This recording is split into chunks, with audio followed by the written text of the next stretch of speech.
El día de hoy pues vamos a estar estudiando, tratando el capítulo 26 de Hechos y hoy vamos a leer del versículo 1 al versículo 23, si pueden ir allí a la palabra, mis hermanos. Bueno, en algunas Biblias está defensa de Pablo ante Agripa.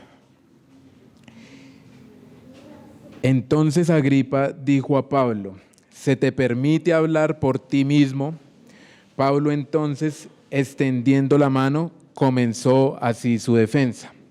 Me tengo por dichoso, oh rey Agripa, de que haya de defenderme hoy delante de ti de todas las cosas que soy acusado por los judíos, mayormente porque tú conoces todas las costumbres y cuestiones que hay entre los judíos, por lo cual te ruego que me oigas con paciencia. Mi vida pues desde mi juventud, la cual desde el principio pasé en mi nación en Jerusalén, la conocen todos los judíos, los cuales también saben que yo desde el principio, si quieren testificarlo, conforme a la más rigurosa secta de nuestra religión, viví fariseo. Y ahora por la esperanza de la promesa que hizo Dios a nuestros padres, soy llamado a juicio. Promesa cuyo cumplimiento esperan que han de alcanzar nuestras 12 tribus, sirviendo constantemente a Dios de día y de noche.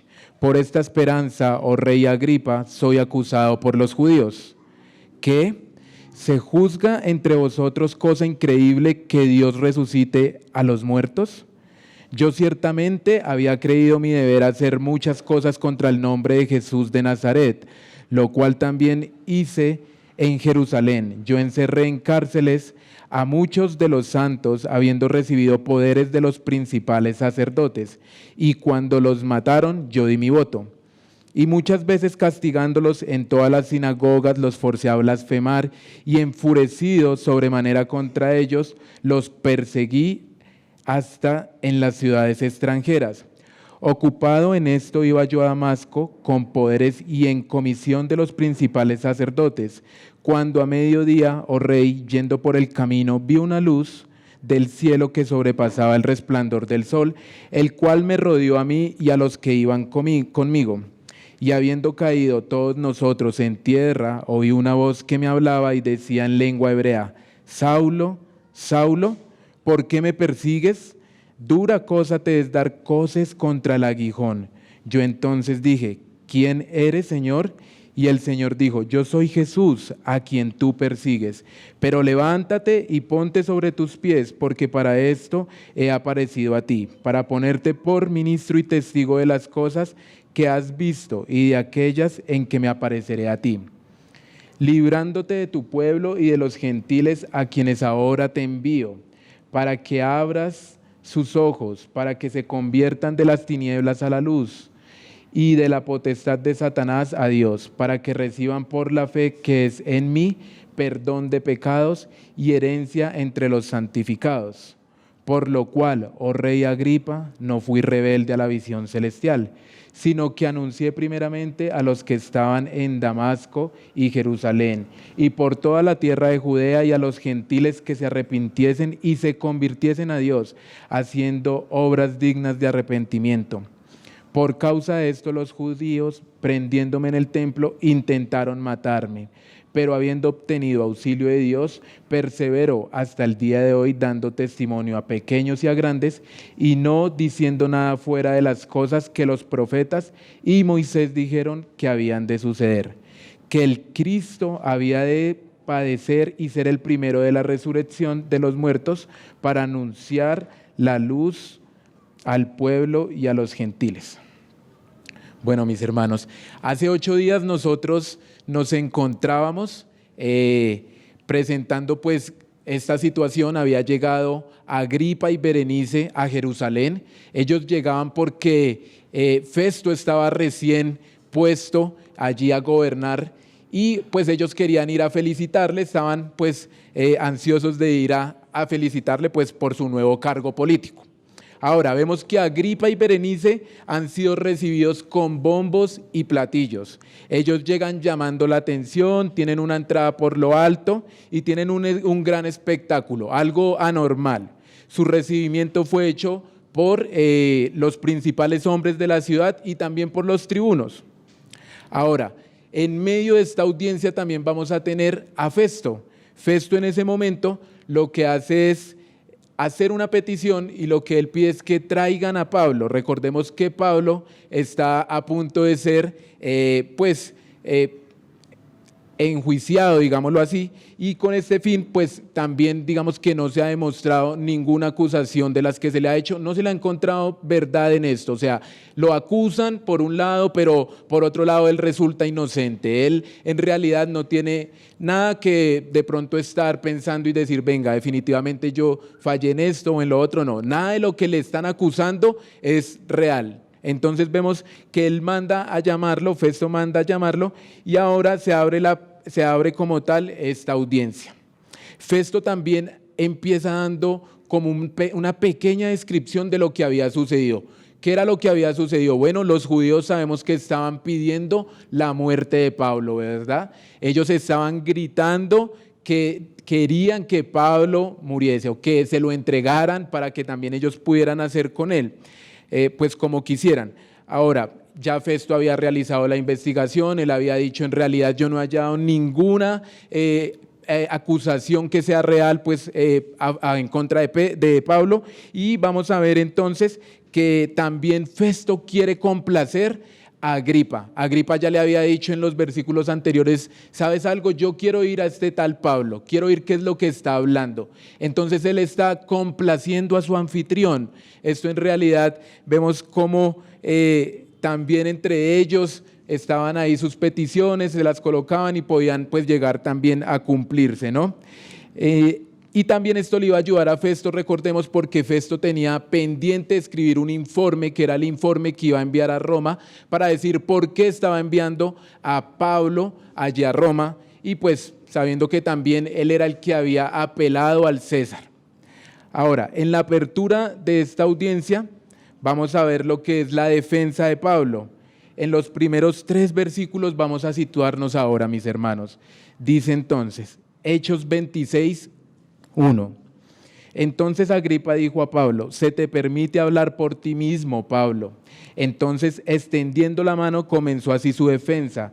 Me tengo por dichoso, rey Agripa, de que haya de defenderme hoy delante de ti de todas las cosas de que soy acusado por los judíos, mayormente porque tú conoces todas las costumbres y cuestiones que hay entre los judíos, por lo cual te ruego que me oigas con paciencia. Ahora vemos que el rey Agripa concede ese permiso a Pablo para que presente su propia defensa. Pablo entonces lo que hace es levantar la mano y comienza así su defensa. Pablo entonces lo que va a expresar es que él se siente dichoso de poder exponer su defensa ante el rey Agripa. Sería bueno recordar quién es este rey Agripa. Agripa II, este era un rey joven, era el bisnieto de Herodes el Grande. Recordemos que Herodes el Grande era quien había pronunciado el edicto para matar a los niños allí en Belén. Cuando nació el Señor Jesús, él quería acabar con el Rey de Reyes, cosa que no pudo hacer. Ahora, también tenemos a su padre, el padre de Agripa, recordemos que fue quien mandó a matar a espada a Jacobo, el hermano de Juan. ¿Se acuerdan de los hijos del trueno? Bueno, este fue el que envió a matar a Jacobo. Y no siendo poco, vio que a los judíos les gustó el asunto, que estaban confabulándose, y dijo, bueno, vamos ahora a poner a Pedro preso. Recordamos que también Pedro fue preso y gloriosamente un ángel viene a darle libertad, viene a romper las cadenas y él puede salir de la prisión. Este Agripa también, con quien venía acompañado, era con Berenice, y Berenice era su hermana, la cual estaba acusada de estar en actos inmorales e incestuosos con su mismo hermano, que es Agripa. Se le había acusado, o se cuentan los historiadores, de que ella ya había tenido varios matrimonios y parece que ninguno de esos los había podido superar y volvía otra vez con Agripa, una vez y otra vez, y en realidad sí era algo inmoral, algo que se veía y algo que se notaba. Siempre que la cosa se ponía difícil, volvía donde su hermano, ¿no?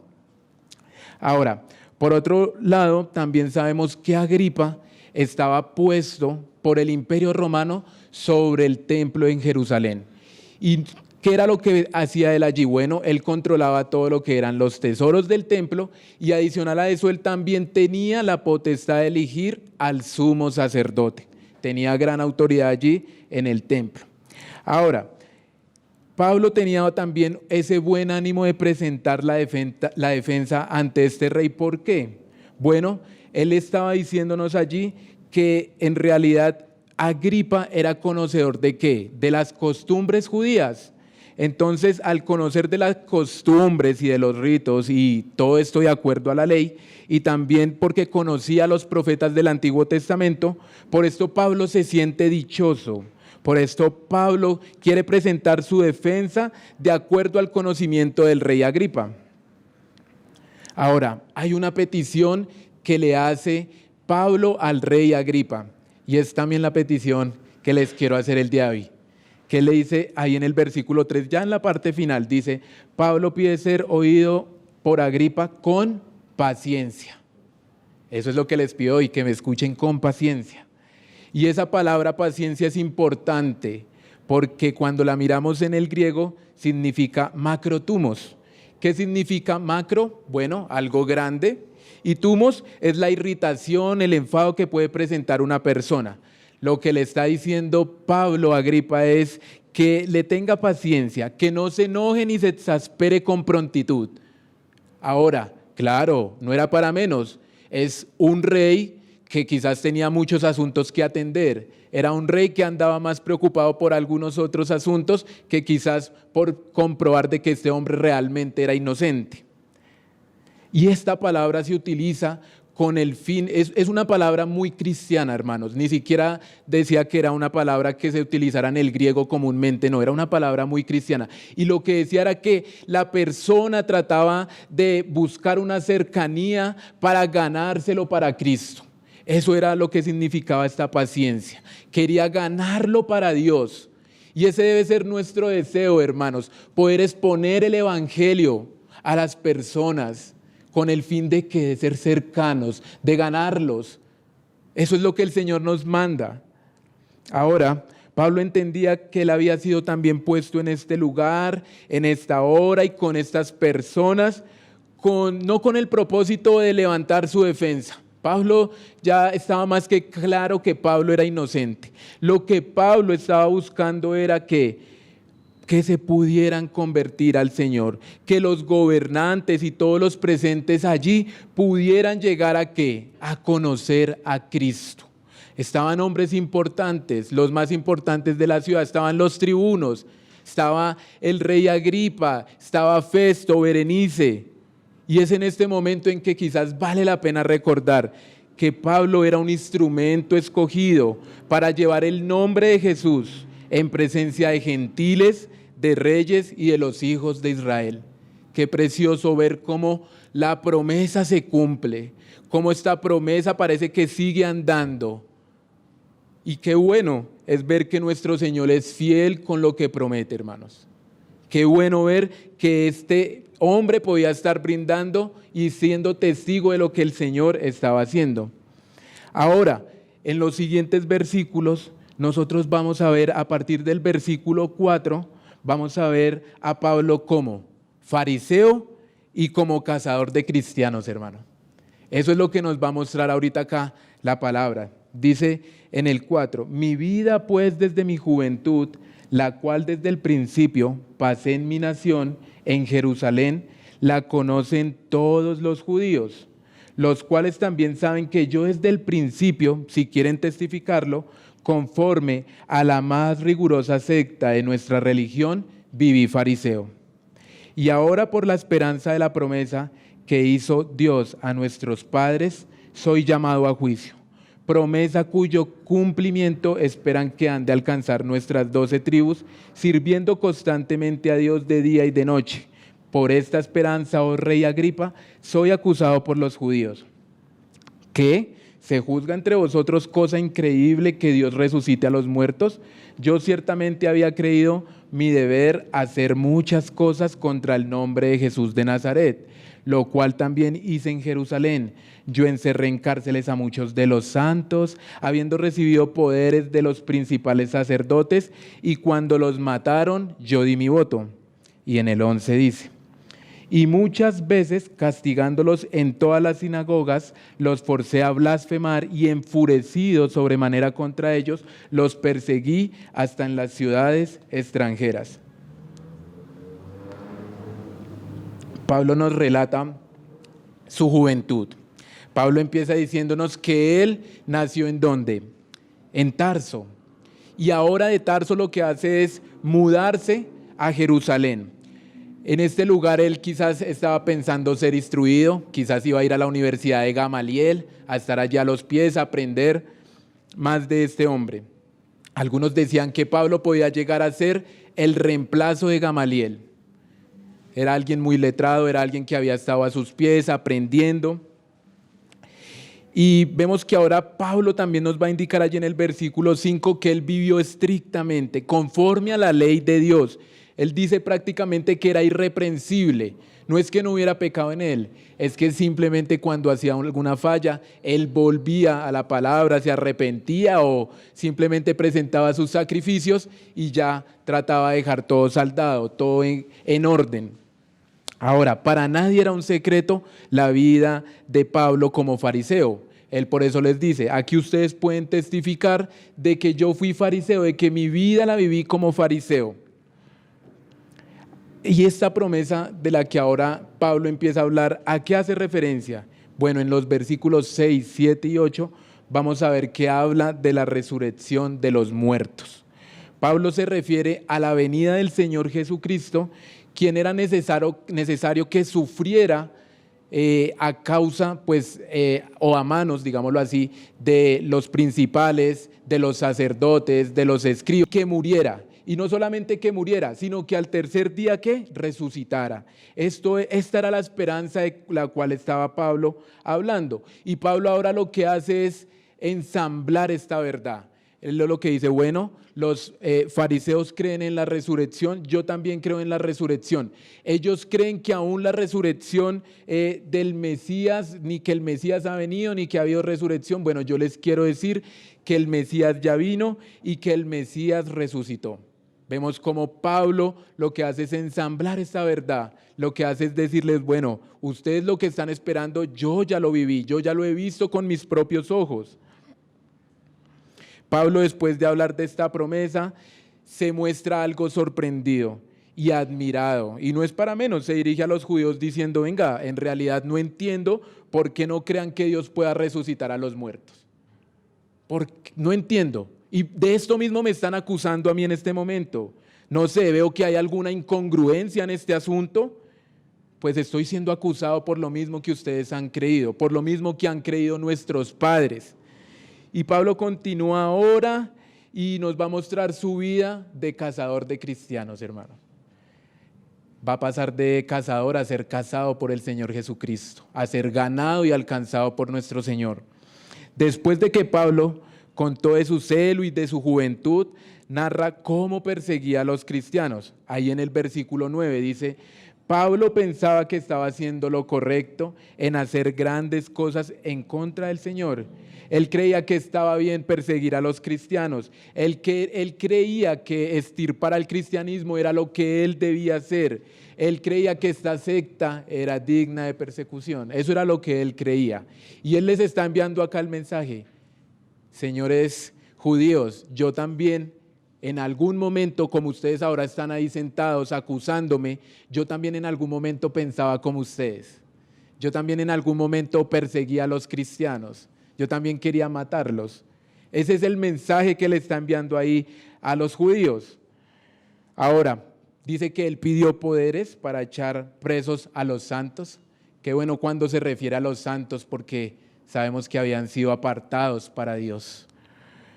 Dice que él daba su voto también. ¿Para qué? Para que mataran a los cristianos. Algunos dicen que quizás en la muerte de Esteban él dio el voto.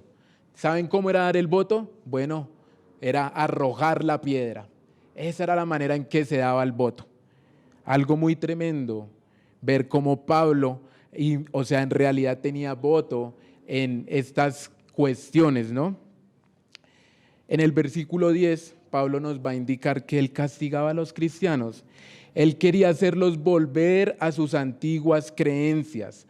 Pablo dice que él los forzaba a blasfemar, no de una manera pasiva, sino de una manera intimidante, amenazante. Era algo obligatorio, algo que era por medio de las fuerzas. Y en realidad que Pablo estaba enfurecido, estaba encolerizado, lleno de rabia. Él estaba fuera de los estribos, hermanos. Pablo era violento. ¿Se acuerdan allá en Hechos 9:1 cuando dice que Pablo respiraba como ese deseo de matar a los creyentes? Y alguien decía que una ilustración perfecta para poder comprender un poco más ese texto es alguien o ese caballo, digámoslo así, que es un caballo de combate y que huele la guerra, y que una vez huele la guerra está listo para embestir. Ese era Pablo. Pablo estaba enfurecido, estaba en contra del cristianismo, estaba en contra de la iglesia. Ese era Pablo, el que quería cazar cristianos. Quizás nos podemos muchas veces identificar con esto, ¿no? Odiando el cristianismo, odiando a quienes profesan la fe. Quizás no queremos escucharlos, le hacemos burla. Para nosotros esto no importa. Ahora vamos a ver cómo Pablo se convierte al Señor y cómo él es obediente a la visión celestial, hermanos. Ahí en Hechos 26:12. Ocupado en esto, iba yo a Damasco con poderes y en comisión de los principales sacerdotes. Cuando a mediodía, oh rey, yendo por el camino, vi una luz del cielo que sobrepasaba el resplandor del sol, la cual me rodeó a mí y a los que iban conmigo. Y habiendo caído todos nosotros en tierra, oí una voz que me hablaba y decía en lengua hebrea: Saulo, Saulo, ¿por qué me persigues? Dura cosa te es dar coces contra el aguijón. Yo entonces dije: ¿quién eres, Señor? Y el Señor dijo: yo soy Jesús, a quien tú persigues. Pero levántate y ponte sobre tus pies, porque para esto he aparecido a ti, para ponerte por ministro y testigo de las cosas que has visto y de aquellas en que me apareceré a ti, librándote de tu pueblo y de los gentiles a quienes ahora te envío, para que abras sus ojos, para que se conviertan de las tinieblas a la luz y de la potestad de Satanás a Dios, para que reciban por la fe que es en mí perdón de pecados y herencia entre los santificados. Ahora Pablo nos da a conocer su testimonio. Pablo asimismo indica haber sido comisionado por los sacerdotes. Él dice que se ocupaba en perseguir a los cristianos. Pablo en realidad al parecer tenía un gran afán. Pablo estaba invadido por ese deseo de acabar con el cristianismo, cosa que no pudo lograr. Ahora, lo que Pablo no sabía era que dentro de poco él dejaría de obedecer a los sacerdotes y empezaría a rendir su vida al Señor Jesucristo. Él estaba a las puertas de su conversión, cuando quizás había tocado fondo, cuando quizás ya estaba persiguiendo, cuando quizás ya estaba matando, ¿cierto? Tomándolos y llevándolos presos a Jerusalén. ¿Y cómo podemos ver nosotros ese afán de Pablo? ¿Ustedes han estado algún momento en tierra caliente? La hora en la que uno no quiere salir, ¿cuál es la hora? La del mediodía. Y aquí vemos nosotros el afán que tenía Pablo por perseguir a los cristianos. Imagínense, estaba mirando Damasco, más o menos 30, 40 grados centígrados. Algo tremendo. Y a mediodía, imagínense ese rayo de sol.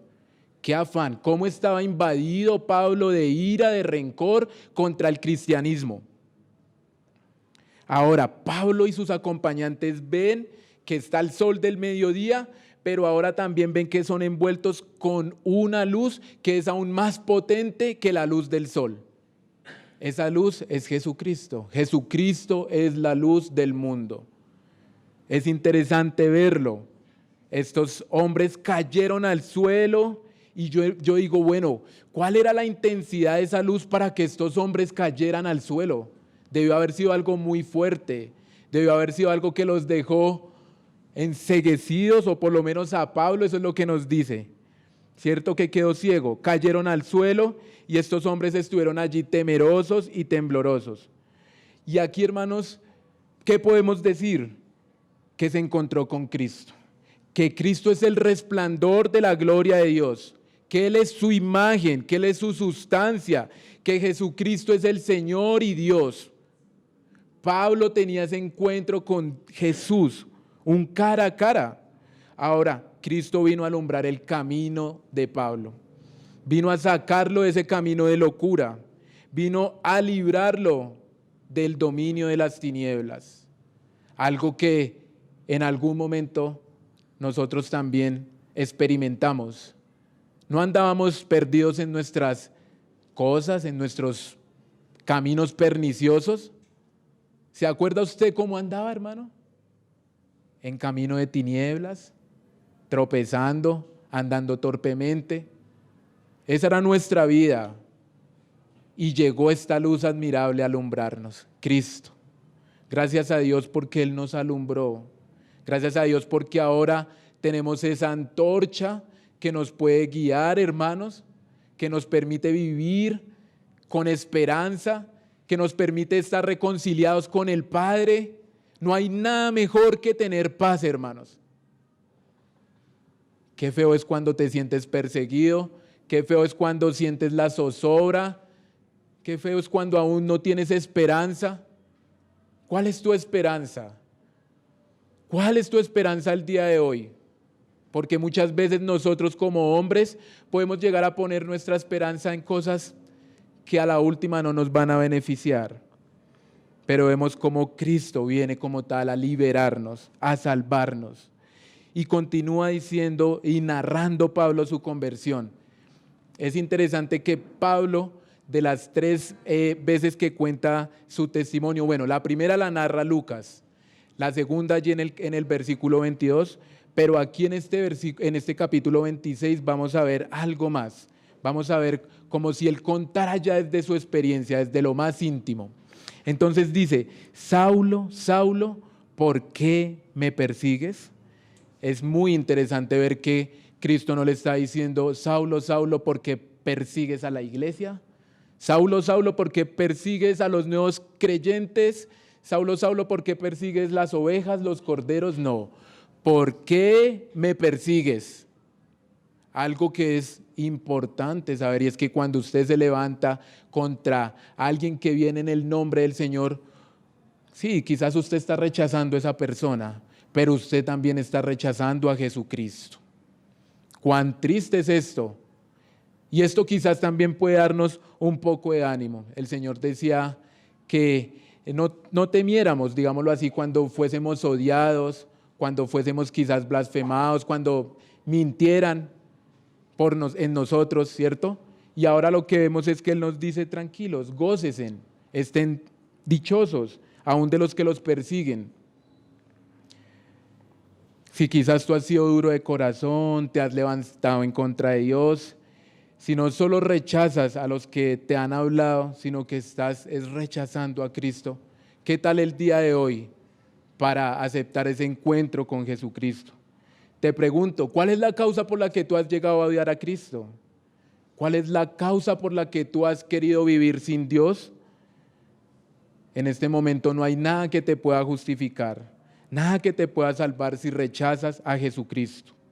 Acepta su obra redentora. Él sigue diciendo, Cristo le dice, dura cosa te es dar coces contra el aguijón. Recordamos cuando el buey, siempre que iba a arar la tierra, se ponían en dos, ¿no? Había un buey que era más viejo y el otro más joven. Este viejo prácticamente era el que iba guiando al joven. Y en esto también vemos que este buey joven trataba de no sujetarse a ese yugo, trataba de soltarse por la fuerza, trataba de soltarse por medio de patadas, a lo que el amo en su otra mano llevaba una vara punzante con la cual cuando él se quería soltar y pateaba, lo que hacía era que pateaba esa punta. Y se hacía daño de esta manera el buey. Eso era lo que ocasionaba el dar coces contra el aguijón. Ahora, esto llevaba al buey a someterse a la voluntad de su amo, a que siguiera arando por donde debía ser. Y en otras palabras, lo que Cristo le estaba diciendo a Pablo es que no insistiera a ir en contra de Dios, porque esto le estaba causando daño. Y esto en realidad causa mucho daño. Una vida sin Dios es algo terrible. ¿Cuántos no hemos perdido mucho tiempo de nuestras vidas porque íbamos en contra de Dios? Y nos hablaban, nos decían, el Señor enviaba a sus mensajeros y nosotros seguíamos en nuestro camino como si nada. Aún nos rebelábamos contra Dios, nos burlábamos también de los cristianos. Esa es la verdad. Y lo único que hacemos cuando no aceptamos la voluntad del Señor es hacernos daño a nosotros mismos. Usted lo único que está consiguiendo al rechazar al Señor y al ir en contra de Dios es hacerse daño a usted mismo. Eso es lo que está pasando. Esa es la realidad. Está perdiendo su alma porque por no obedecer a Dios. Está perdiendo su matrimonio ¿por qué? Por querer ir en contra de Dios. Está perdiendo su vida por no obedecer a Dios, por ir en contra. Parece que al ser humano le dicen aquí está Dios y nosotros decidimos ir por el camino contrario. Nosotros no queremos nada con Dios muchas veces o tenemos quizás nuestro Dios a nuestra manera. Mi hermano, no se haga más daño, ya no resista más al Señor. ¿Qué es lo que quizás el Señor nos puede estar pidiendo? Que nos está haciendo daño, que no hemos querido quizás soltar, que queremos seguir nosotros en lo nuestro, en nuestra carne. Es momento de dejar de hacernos daño. Somos nosotros mismos los que nos estamos autodestruyendo, yendo con nuestros afanes, yendo con nuestras lujurias, tantas cosas, ¿no? Y ahora en el versículo 15 y 16 vemos a un Pablo aturdido, vemos a un Pablo ciego y tembloroso. Solo puede decir algo, solo puede balbucear. ¿Quién eres, Señor?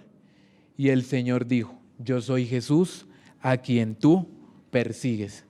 Y esta parte es muy importante, hermanos, porque ¿qué es lo que estamos viendo? Estamos viendo que ese mismo Jesús que había muerto, que Pablo decía que no había resucitado de los muertos, es quien ahora se le está apareciendo a Pablo y le está diciendo, yo soy Jesús a quien tú persigues, yo estoy vivo, gracias al Señor, porque nuestro Dios es un Dios de vivos y no de muertos, hermanos, es un Dios que resucitó.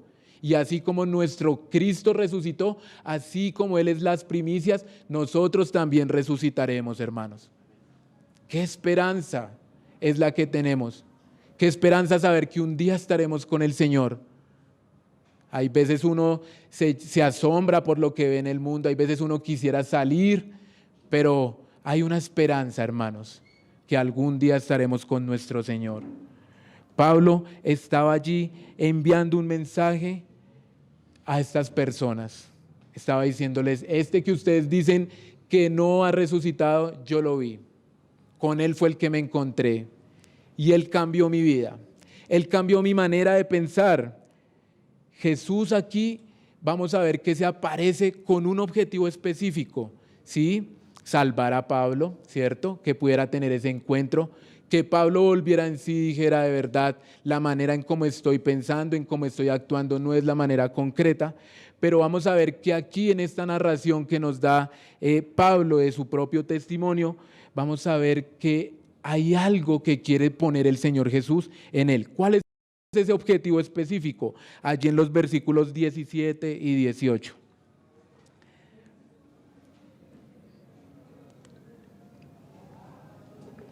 Jesús se aparece con ese objetivo específico, que es poner a Pablo como ¿qué? Como ministro y como testigo de las cosas que ya ha visto y de las que está por ver. No solamente el Señor nos salva, sino que el Señor también nos da un ministerio. El Señor nos da un servicio. Qué bueno es ver que en las manos del Señor somos útiles. Muchas veces nosotros tenemos una autoestima baja, no servimos para nada, no hemos estudiado, no hemos quizás terminado nuestra profesión, pero en las manos del Señor, hermano, ustedes pueden llegar a ser tan valiosos. Podemos conquistar muchas almas, hermanos. Podemos salvar matrimonios, podemos aconsejar jóvenes. Qué bueno ver esto, que en las manos de Dios somos útiles. Podemos salvar quizás a alguien que esté a punto de suicidarse. Podemos decirle a alguien: tenga cuidado porque la senda que usted está transitando no es una senda por la que va a transitar, no está en lo correcto. Es bueno saber eso. Algo de mis complejos era eso. Yo decía, no, mi autoestima estaba por debajo, mi padre me había dejado. Yo decía, no sirvo para nada, no había terminado el bachillerato. Pero parece que cuando el Señor toma nuestras vidas, Él empieza a trabajar de una manera tan preciosa, hermanos, que uno hay veces, cuando mira 10 años atrás, yo digo, wow, no me veía acá hace 10 años. Estaba en derrota, estaba en tinieblas, y ahora me encuentro con mi Señor. Y por su gracia y por su misericordia estoy aquí. Y esto es un gran gozo, hermanos. Y así lo puede hacer con cada uno de nosotros. Pablo parecía ser un imposible. ¿Cuáles son nuestros imposibles? Nuestros hijos quizás que están rebeldes, nuestros jóvenes en la iglesia que quizás salen con algunas cosas que nosotros quedamos extrañados, aquel que quizás dice: yo en realidad no quiero nada con el Señor. Pablo era ese imposible, y aquí Jesucristo nos muestra que Él hace la obra en esos imposibles. Quizás usted y yo también éramos unos imposibles de alcanzar, éramos duros, éramos fervientes, pero quizás a otras cosas, no como Pablo, que era ferviente al fariseísmo, sino que éramos fervientes a ¿qué? Drogas, alcohol, lujurias, fervientes al pecado.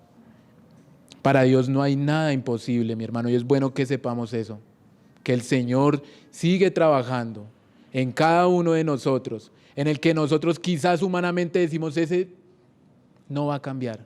El Señor puede hacer la obra en ese. Ahora, Pablo va a dejar ya de ser un rebelde apóstol enviado por los sacerdotes, y ahora será un apóstol de Jesucristo por la voluntad de Dios. Él había sido inicialmente enviado ¿por quiénes? Por los sacerdotes. Y ahora Cristo lo toma y le dice: ahora tú vas a ser mi apóstol, y va a ser por la voluntad del Padre. No solamente eso, sino que también vemos al Señor brindando una promesa de guardarlo ¿de quiénes? De los judíos, de los gentiles, y próximamente pues Él estaría llevando el nombre del Señor a los gentiles. Y hemos visto la promesa aquí cómo se cumple, ¿no? Han podido hacerle, quizás sí, ha sido golpeado, quizás sí estuvo a punto de morir, pero el Señor sigue siendo fiel a su promesa y lo ha guardado, hermanos. El Señor no es que nos prometa una vida sin sufrimiento, hermanos. Eso es algo que en realidad es mentira. No, el Señor lo que promete es guardarnos. Dice en Judas que Él estaba guardando a los santos con el fin de que ellos pudieran presentar defensa del Evangelio. Por eso el Señor sigue guardando a su iglesia, para que podamos seguir avanzando, para que podamos seguir predicando, para que podamos seguir llevando las buenas nuevas del Evangelio. Es por eso que usted y yo somos guardados, hermanos, para seguir presentando defensa del Evangelio, llevando la verdad. Es por eso. Y el versículo 18 nos muestra ahora unas bendiciones espirituales, algo que produce el Evangelio cuando llega a la vida del creyente. Pablo era enviado ¿a qué? 1, a abrir los ojos de los ciegos. de esos incrédulos, de esos que también eran guiados por líderes ciegos. Un ciego guiando a otro ciego, dice la palabra. Imagínese eso, tropezando, haciendo las cosas como no se deben. Otra cosa que hacía era abrir los ojos del entendimiento de los incrédulos, y el evangelio también traería una transformación de vida. Ahora nos va a trasladar de las tinieblas a la luz admirable, de la potestad del diablo a Dios. Eso es lo que el Señor hace, cambia nuestra manera de pensar. En algún momento uno solo pensaba en pecar, solamente pensaba en la diversión, en el placer, pero parece que llega el Señor y en realidad como que nos lavan el cerebro. El Señor nos lava el cerebro, hermanos, y nosotros decimos definitivamente ya no quiero hacer lo malo. Sí, te dice, ¿a usted le lavaron el cerebro? Sí, definitivamente me lo lavaron, porque ya no soy el mismo, ya no quiero seguir en el pecado, ya no quiero seguir haciendo lo malo, ahora quiero vivir para Cristo, y nadie lo entiende. Parece que le dicen a uno que está loco, que qué es lo que le ha pasado. Eso es lo que nos dicen cuando ven que volvemos a nuestro Señor, que nos reconciliamos. Cristo te quiere hacer libre. Cristo nos ha libertado, ya no somos esclavos de Satanás. Cristo nos redimió. Cuando vemos que esa palabra de redimir es cuando tú vas a la casa de empeño y parece que hay algo allí, un objeto, una prenda, y Cristo viene y paga para sacar esa prenda. Esa prenda éramos tú y yo, mi hermano. Cristo nos ha redimido. Ahora tenemos vida eterna. Ahora estamos con el Señor. Él vino a pagar un precio alto por ti. Vino a dar vida y vida en abundancia. Ese es nuestro Señor. Ahora, el resultado de esta salvación, hermanos, es el perdón de los pecados. Y Pablo explica esto también en su carta a los Romanos. Él dice, bienaventurados aquellos cuyas iniquidades son perdonadas y cuyos pecados son cubiertos. Bienaventurado el varón a quien el Señor no inculpa de pecado. Y sigue también ahí en Romanos, dice que ahora ¿quién es el que nos acusa? Pues Cristo nos ha justificado. ¿Quién es el que te condena, mi hermano? Pues Cristo murió condenado en tu lugar. Pero no solo murió, sino que también resucitó y ahora está a la diestra de Dios y está intercediendo por ti, por mí, mi hermano. Ese es nuestro Señor, el que intercede a la diestra del Padre. ¿Quién es el que te condena? ¿Quién es el que te acusa? ¿Acaso Cristo no vino a lavarte de todos tus pecados? Y si quizás tú dices, yo no me he puesto a cuentas, no he podido evidenciar en mi vida que los pecados hayan sido limpiados.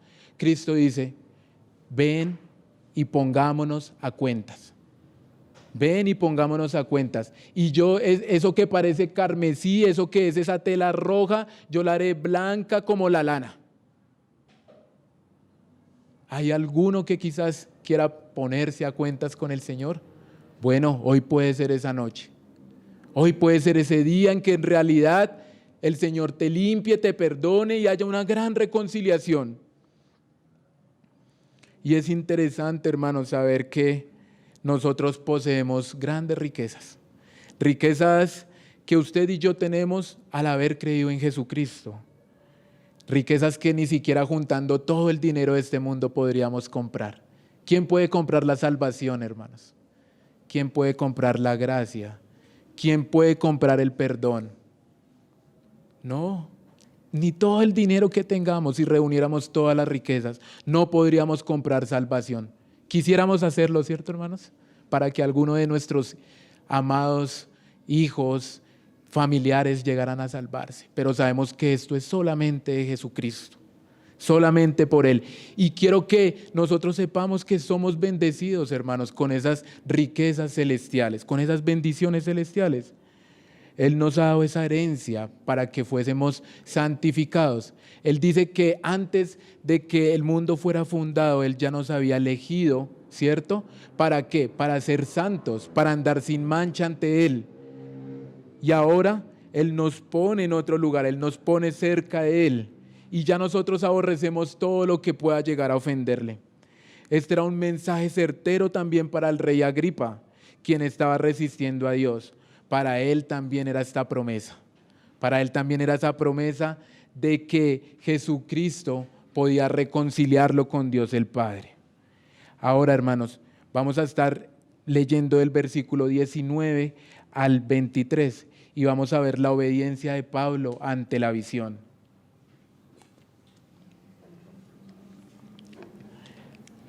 Cuando nosotros escuchamos el Evangelio podemos hacer dos cosas.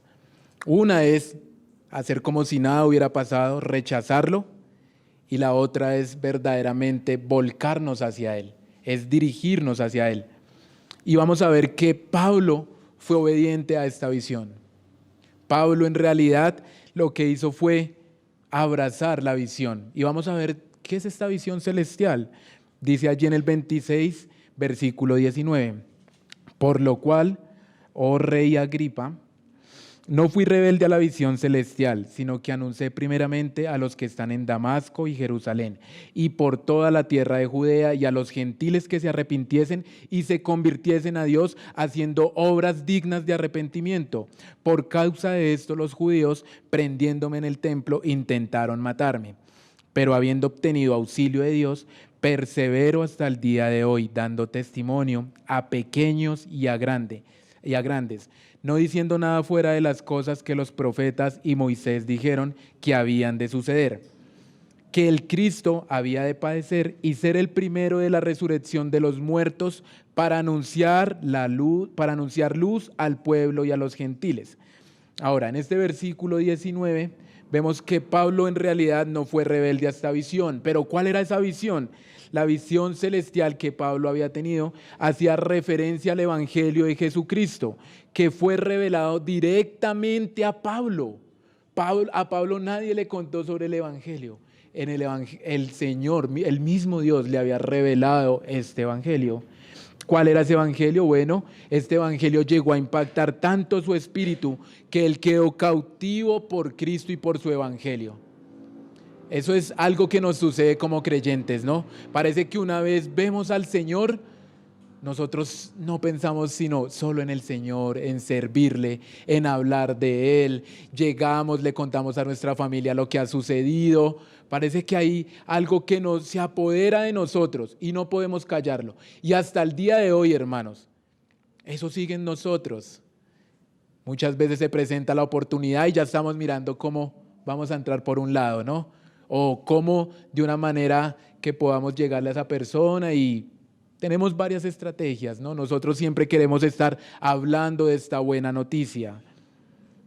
Nos dice que Pablo, una vez recibe la visión celestial, se convierte en un heraldo del Evangelio, anunciándolo primeramente ¿en dónde? En Damasco, en Jerusalén y en toda la tierra de Judea y los gentiles. Ahora, esta visión celestial de que Jesucristo había venido a morir por los hombres, a darles vida eterna y a prometer que también un día estarían con Él. Esta visión llevó a Pablo a anunciar el Evangelio en muchos lugares. ¿Qué pasó cuando Pablo anunció el Evangelio? Se fundaron iglesias, ¿cierto? ¿Qué pasó también? Muchos que estaban perdidos ahora fueron reconciliados con Dios, muchos fueron salvos. Y es que nosotros debemos entender que esta visión celestial es poder de Dios, hermanos. Es poder de Dios para salvar. Es poder de Dios para convertir nuestras almas. ¿Qué decía Pablo? Que se arrepintieran y que cambiaran la manera en que piensan, que reconsideraran qué es lo que debían abandonar. ¿Cuál es el camino a tomar? La obediencia a Dios. ¿Qué es lo que debemos abandonar? Es necesario que usted vuelva a Cristo. Él vino a reconciliarlo. No seamos renuentes a la visión.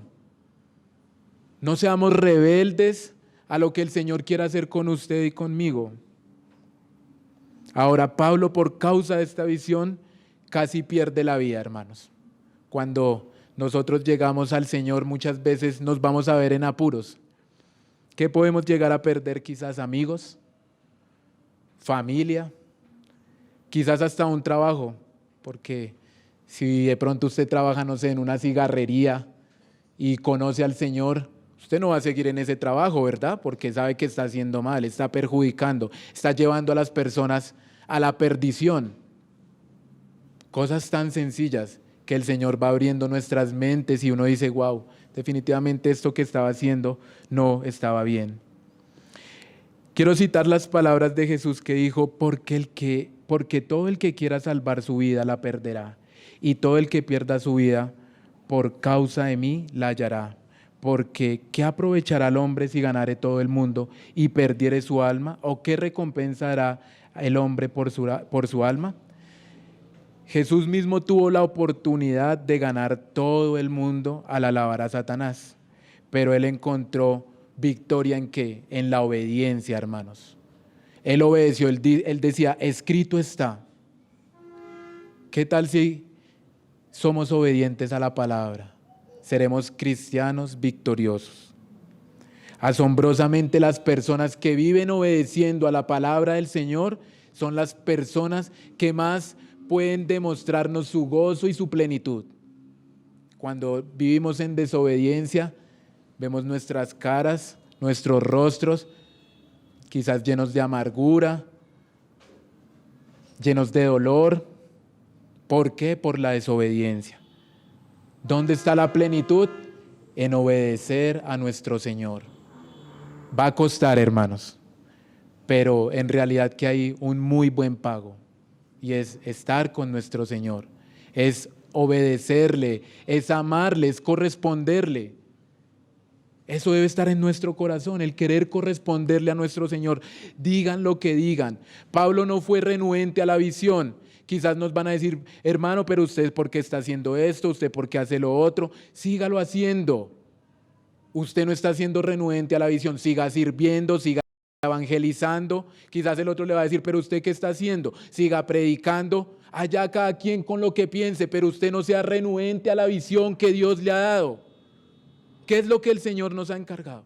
Ay, que fulano dijo, que sutano está pensando. No, lo que nos debe importar es lo que piense nuestro Señor, lo que nuestro Señor nos ha dado. ¿Qué le ha entregado el Señor en sus manos? A Pablo le entregó ir y predicar el evangelio. A nosotros ciertamente también nos lo ha dado. Pero ¿qué ministerio es el que el Señor ha puesto en sus manos? ¿El aseo? ¿El venir de pronto ayudar en la alabanza? ¿La predicación? ¿El evangelismo? ¿Los niños?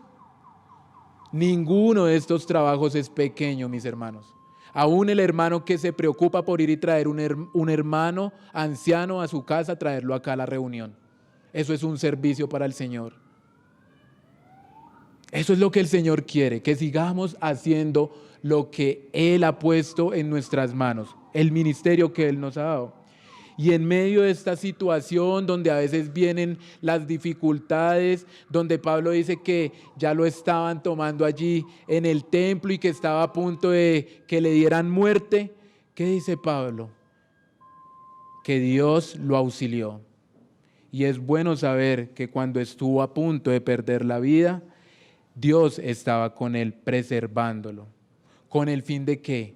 De que pudiera también seguir predicando y llevando el evangelio a quienes, a grandes y a pequeños, a ricos, a reyes, a personas de eminencia y a personas comunes, confirmando que lo que los profetas habían dicho, lo que Moisés ya había dicho y lo que iba a suceder. ¿Qué era? Que Cristo es uno de esos que venía a redimir al pueblo. Cristo está a tu lado, hermano, para auxiliarte. Cristo no es ajeno a nuestras necesidades, no es ajeno a nuestros dolores. No olvides que Dios es nuestro amparo y nuestra fortaleza, nuestro pronto auxilio en las tribulaciones. Amén. Jehová peleará por vosotros y vosotros estaréis tranquilos. Esa promesa es para usted, mi hermano. Créala. Jehová está contigo. No temerás lo que te pueda hacer el hombre. No te lo he ordenado, dice el Señor, no te lo he ordenado yo. Sé fuerte, sé valiente, no temas ni te acobardes, porque el Señor tu Dios estará contigo donde quiera que tú vayas. Qué precioso saber eso, que Cristo está con nosotros para que nosotros podamos seguir proclamando la verdad del Evangelio. Que Cristo que había de padecer y ser el primero de la resurrección de los muertos. ¿Para qué? Para anunciar luz al pueblo y a los gentiles. ¿Qué tal si dejamos de estar enemistados con Jesús y nos rendimos a su voluntad? Hay quizás algunas cosas que Dios nos ha mandado a hacer y seguimos renuentes. No queremos eso para nosotros. Creemos que lo que nosotros decimos es mejor que lo que Dios dice. No vivamos una vida en contra de Dios. En realidad nos hacemos daño a nosotros mismos. Nos estamos autodestruyendo. Nos estamos carcomiendo. ¿Qué es eso que debemos dejar, hermanos? ¿Qué es eso que debemos abandonar? No nos autodestruyamos. Y si quizás hoy tú que estás acá visitándonos, tienes esa pregunta que hizo Pablo y dice, ¿quién eres, Señor? Yo te digo que Jesús es el Señor. Él es el Hijo de Dios, quien murió por tus pecados y quien quiere darte libertad. Él es Jesús, quien quiere ponerse a cuentas contigo. Él dice que aunque tus pecados sean grandes y oscuros, el Señor los dejará blanco como la nieve. Procuremos, hermanos, no ser rebeldes a la visión celestial. Muchos conocemos el Evangelio, pero no lo proclamamos. Nuestro compromiso debe ser llevar a las personas a Cristo. Que esto en realidad permita que nosotros seamos cautivados, que el Señor nos inquiete a llevar su palabra. Y recuerda que esta visión también viene con la fidelidad de Dios. Dios te dice que te auxiliará en los momentos difíciles. Debemos creer que el Señor está con nosotros cuando estamos evangelizando, cuando estamos exponiendo la palabra quizás a un familiar. El Señor nos está ayudando, el Señor nos está auxiliando. No lo dudemos, hermanos. Uno de los pecados que hay veces cometemos es nuestra falta de confianza en el Señor, nuestra incredulidad. Le estamos diciendo a Dios que lo que está haciendo se le salió del control. A Dios no se le sale nada de control, mis hermanos. Dios sigue llevando su evangelio, sigue llevando su palabra. Y damos gracias por esta visión celestial, hermanos, que nosotros la abracemos y podamos vivir para esto. Recuerdo leyendo algo en la escuela que era el testimonio de la iglesia allí en China. Y estos hermanos dicen que ellos prácticamente vivían para predicar el evangelio.